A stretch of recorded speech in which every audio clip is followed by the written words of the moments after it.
pursuit of social justice in whatever discipline and profession and career they may pursue from here. And I thank you very much for including me amongst your ranks. But as you leave here, Nelson Mandela would have observed that as you reach the summit of a hill, you only see more hills that wait to be ascended.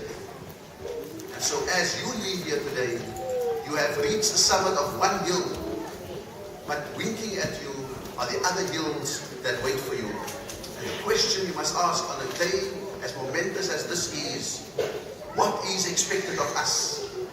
And I include myself in it when I say, what is expected of us who are the alumni of Roosevelt University?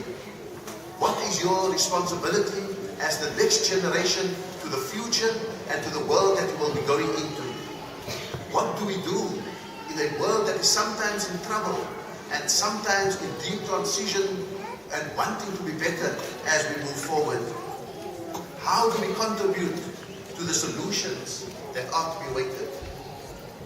And so, I want to say to you that you encounter a world that may find itself ready for you, but ready for particularly people who are counter-instinctive, people who think differently, people who think humanely, people who simply don't follow what they've received, but challenge it in order to create new solutions to the problems that persist in the world today.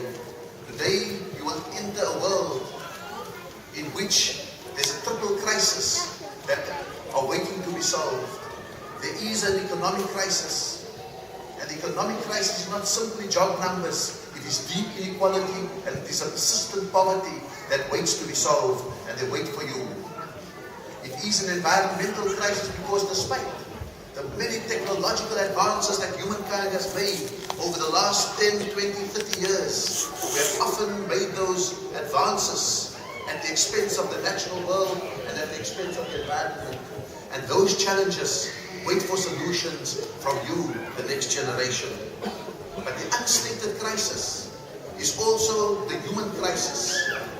Because in a world where goods and capital can move at the push of a button, and we welcome it, we are not as welcoming when people show that same mobility and move from one country to another in pursuit of happiness. And then we otherize those people. We devise immigration policies. We find all manner of ways to straitjacket them and to make them be like us, if they are to be accepted by us. And so we live in a world that is often exclusive when we should be more inclusive.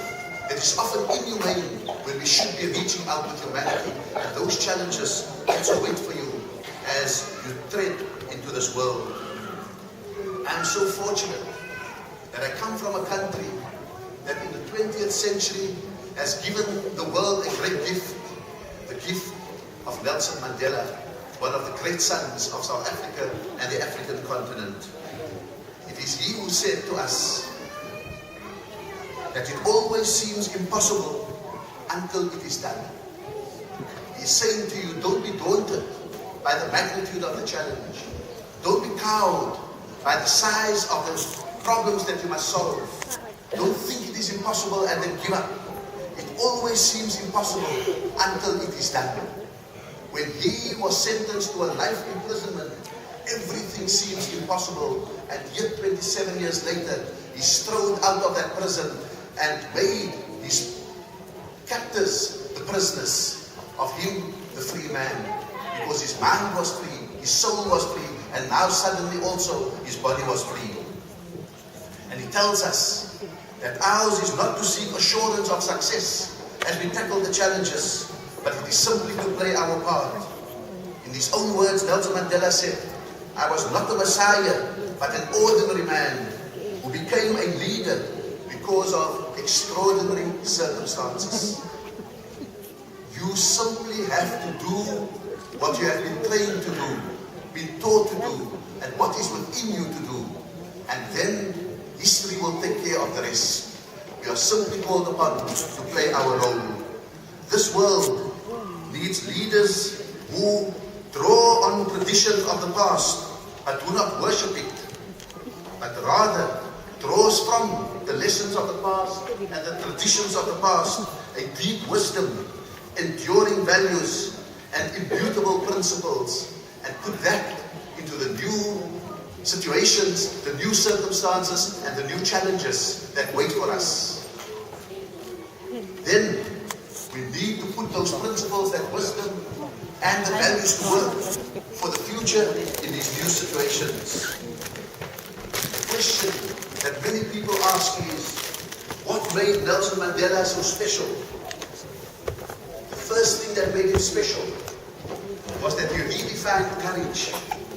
He redefined courage as the perfect middle between the passivity of the cowards in the face of evil and the recklessness of the populists and the demagogues who exploit moments of uncertainty in life.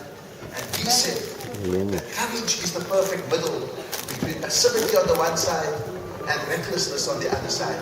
Ours is not the job either to